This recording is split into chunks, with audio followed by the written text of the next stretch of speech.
you can live a life in flow where your deepest heart's desires become reality. At Set to Love, we offer strategies and ideas on how you can stay out of crazy town. See, your human experience is meant to be lived with meaning, purpose, and creativity. You are here to contribute through your essence. We are best friends, moms, entrepreneurs, and above all, find our flow in assisting you to find yours.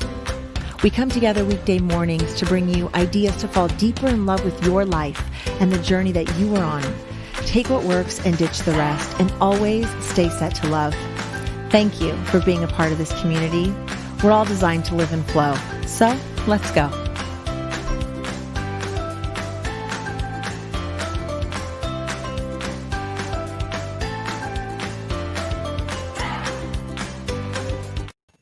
Good morning, Set to Love community. I am Eva Payne, here with my best friend, Shelley Garrett, and our other best friend, Shelley Henk. Welcome back to the show, Shelley and Shelley. Yay! And we both spell it the same. That's even crazier.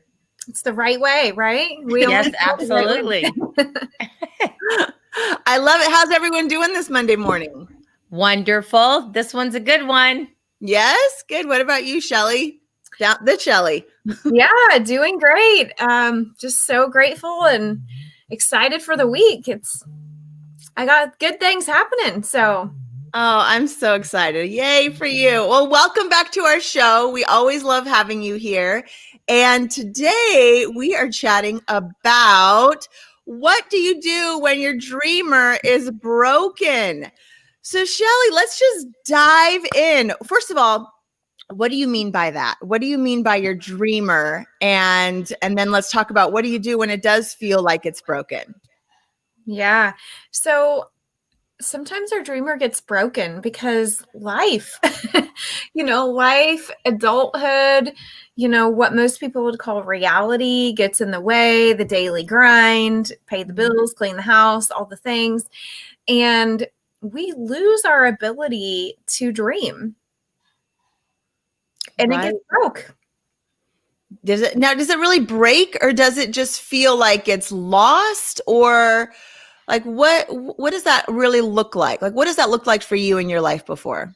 Mm-hmm. Well, I think that it truly does become like wounded, like injured. Our dreamer is violated. As we become into adulthood, every child has the ability to dream, and they've done studies that children are considered creative geniuses. And as we grow older, we actually lose that ability to be a creative genius. And the people that we consider creative geniuses are the people that keep their dreamer intact.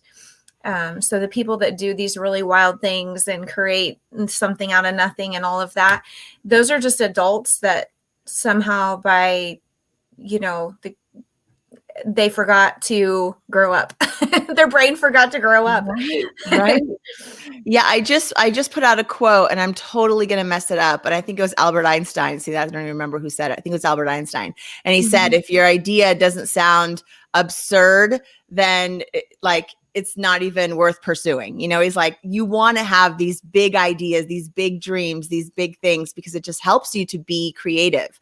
Mm-hmm. But yeah, I do think that a lot of us were conditioned, especially starting in like high schoolish, where you start to see that maybe you don't quite measure up in math or English or science with these other kids. And then your self-worth goes down, your ability to dream and think about what you could be becomes, I feel like it can start to kind of become diminished. And you think, I can't really be an astronaut, or I can't really be a doctor. I'm never really going to be president of the United States. Mm-hmm. And maybe do you think though, sometimes like our dreams aren't practical for who we are? Like, do you think that it's not that they're broken, it's just that our dreams have been clouded by, not being able to see clearly like who we really are and what we really have to contribute? Yes. I also think that, don't you think, Shelley, that maybe circumstances in life can change our dreamer, our broken dreams because of circumstances. I mean, it could be even if you're a young child and you think your life's going to go one way, and then all of a sudden your parents get divorced and you're taken away from all your friends or whatever. There's circumstances in life that can really make us feel like our dreamer is broken and we're out of control. What would you have to say to a young person for that? Yeah. Well, I think that's so true. And, I wholeheartedly believe we come to this earth with a divine destiny, a divine purpose. Nothing in nature is here just because, like every living organism has a purpose. And so I definitely believe that we come here with a divine destiny. And the minute we hit the earth, our destiny is being attempted to be taken away from us. So that's why most people don't really find it or pursue it, because there's so much resistance. And I just look at I call it dramas and traumas of life. The dramas and traumas of life are just to get us off of our purpose, to get us off of our divine DNA. I believe that there is a dream inside every person's DNA. So why is it set up that way then? Why does it have to be so hard? Can't it be easier? Like, if you come here with a purpose, why can we not just execute on that? Why does it need to be so challenging? Like, are these dramas and traumas here to help us, and are they part of figuring out our purpose, or are they just simply in the way? Well, I think that if you look at nature, okay, if you just let a plot of land be by itself and you don't steward it, you don't manage it, you don't groom it in any way, it just becomes a mess, right? It's just, we have to steward. That's the law of nature. We have to steward what we are given. And now that same plot of land, if cultivated correctly, cared for correctly, nurtured correctly, could be like a beautiful garden that's productive and fruitful. And so why is there a force that oppresses us and gives us resistance? I think that could be debated. I have my own personal opinions about that. I believe that there's evil. There is evil and there is good, and those forces war against each other. So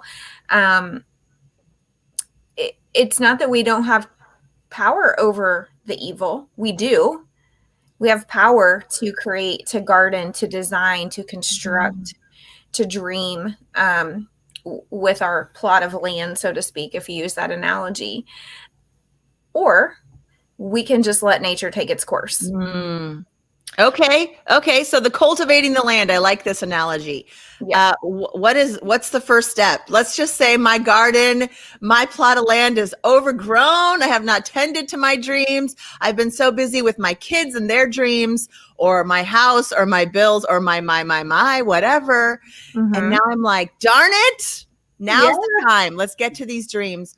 Where does someone start? What weeds do I even start pulling first? How do I even begin to cultivate?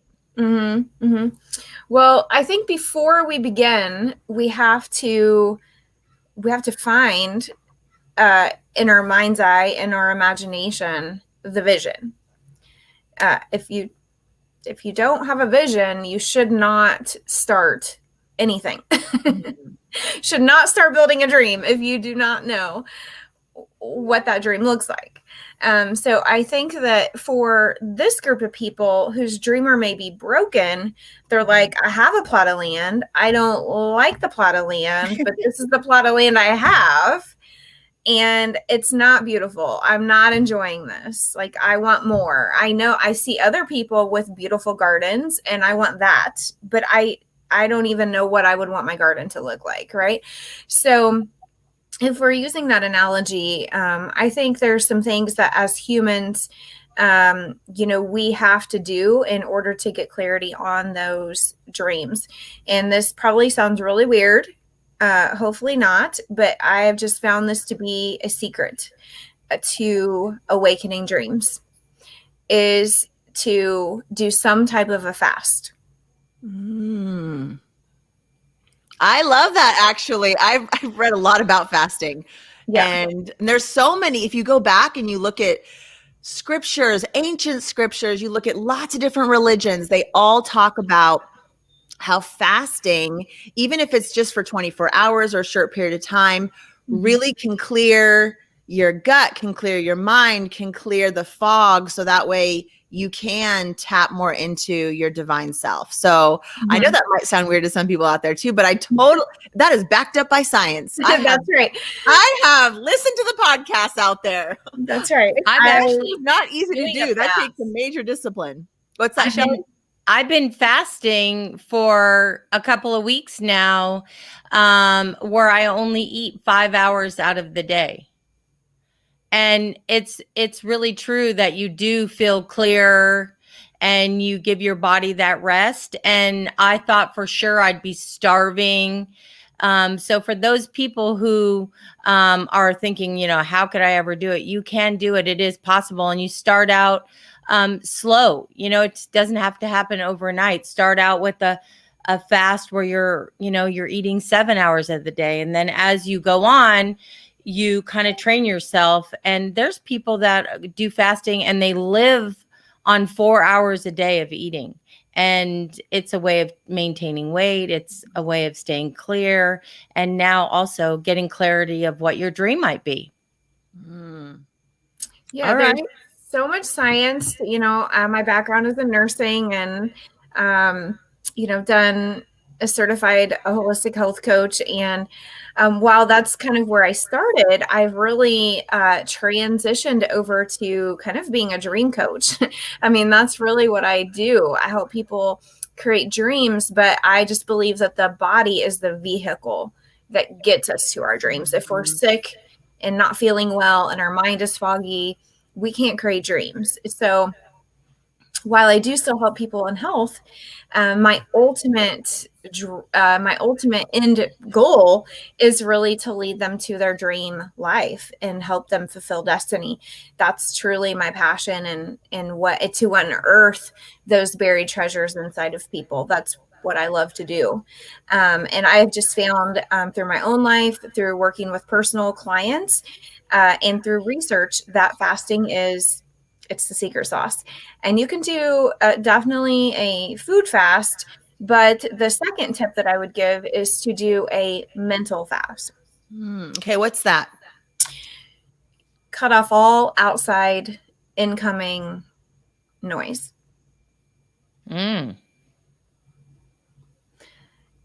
We cannot have creative, original ideas and dream and hear with spiritual ears if we are, every time we get a down moment, we start filling ourselves up with somebody else's idea.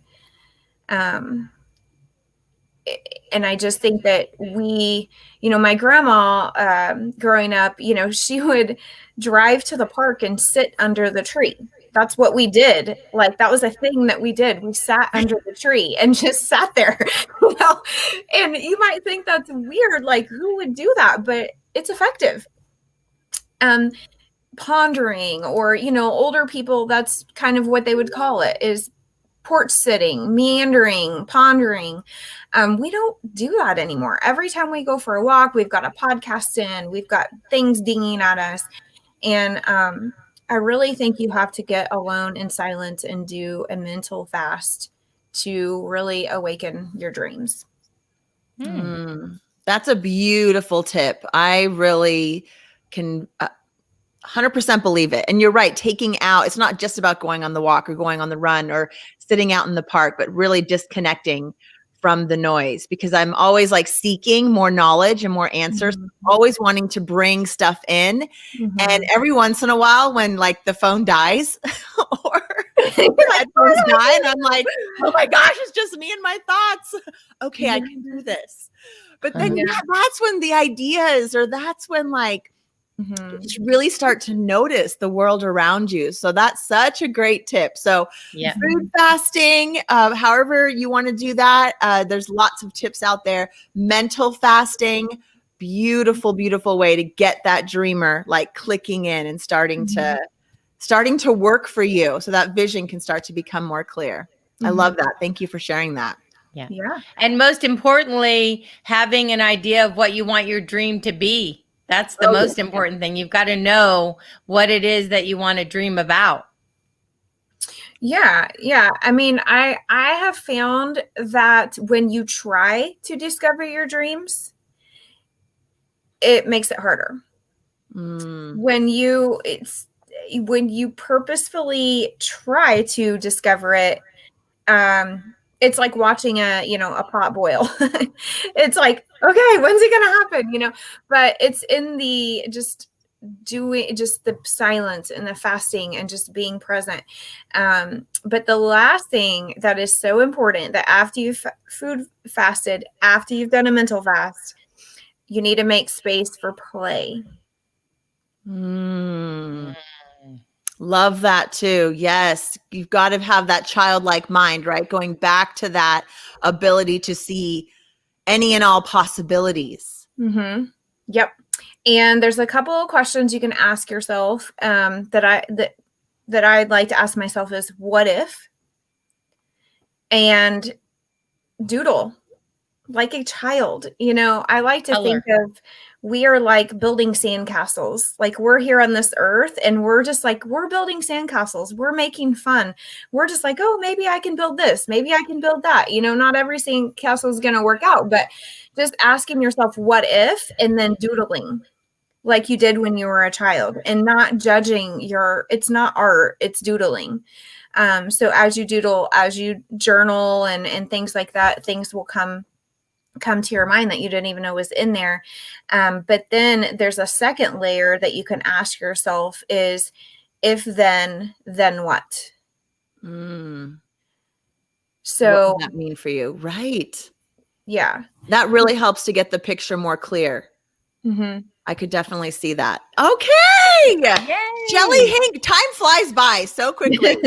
When we are chatting with you, are you going to come back next month again and continue on this dreamer path with us? Yes, for sure. So we're going to tell our listeners, spend some time researching fasting and find out what kind of fasting works for you. Rose says she eats between 1 and 7. That seems to work for her. Find some time to be like a kid. Find some time to disconnect. Do some doodling in this next month. And then we're going to find out from Shelley Henk what we need to do next month. Once we've started kind of revving up and now we have all these ideas and we're like, okay, which one? Now I've got 100 choices and I don't know which one to pick. So will you come back and share with us how to differentiate between all these ideas? I know for me, I have lots of ideas. So somehow picking out the right one, the gem, can be a challenge. Would you come back and share with us how to do that? Yes, I would love to. Excellent. Yep. And where can people find you, Miss Shelley Henk? Find me, the best place to find me is on my Facebook page at shelley.henk.7. And there is a link in the comment or in the on my Facebook page if you want to book a session with me, just to have a little dream session and find out, what your dream life would look like, body, mind, or business. I would love to do that with you. Yes, you guys, she's amazing. She's awesome. Shelley Henk. And I'll make sure to put all those links down below in the description too. So if you're watching this on YouTube or in Apple Podcasts, Spotify, wherever you are listening, the links will be available. Shelley and Shelley, I love you both so much. Thank you for another great day, Set to Love community. Here's where you can find us at settolove.com. We are available at settolovepodcast@gmail.com if you have questions for us. We are here every weekday morning. Tomorrow, we have spiritual teacher Erin Abke joining us. I'm so excited about it. And we have a great week planned for you. So come back, everyone. Shelley Henk, thank you so much again for being here. And I love you, best friend. I'll see you later today. Hit the bell. Love you guys. Bye, everyone.